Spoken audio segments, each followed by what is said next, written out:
kay Jerry. Siyempre, calculated risk yan eh, 50-50. Or some would even say 60-40.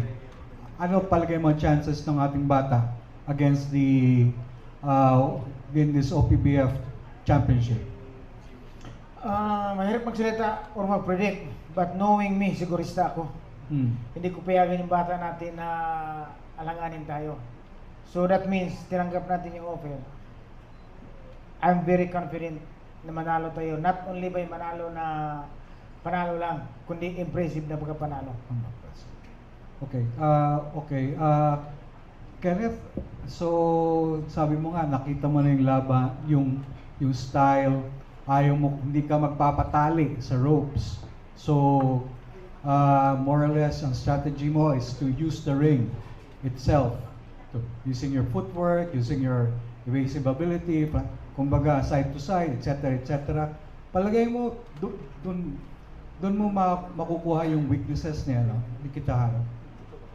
Sa akin po, kumbaga, doon ko siya para sa akin po, sa nakikita ko po sa last fight niya at nung nakaraang laban niya po. Talagang lahat po ng galaw niya is iisa lang, talagang walang bago sa galaw niya. Kaya sabi ko, kumbaga lahat po ng ka-sparring partner namin talagang yun po yung galaw na kinuha po namin.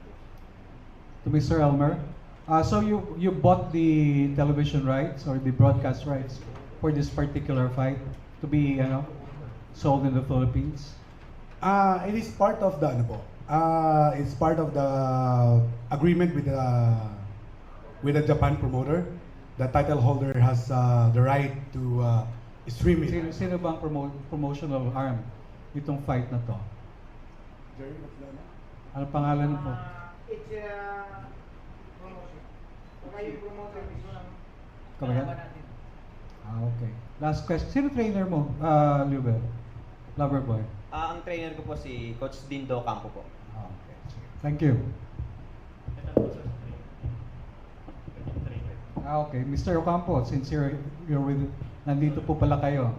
So, palagay nyo, ano ang bentahe naman ni Kenneth? Although sabi ko na nga, medyo mahirap. Pag nandun ka nasa Japan, medyo mahirap yun. Hostile environment.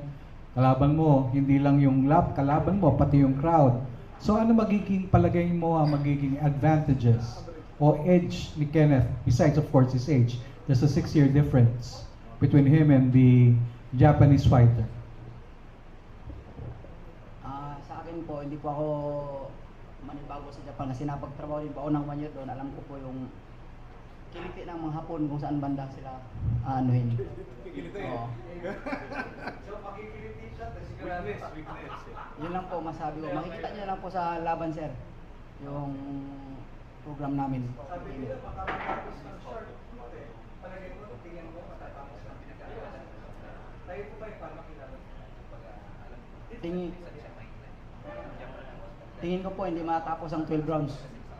Itong laban na to. May kiyo ko to, may kiyo talaga to.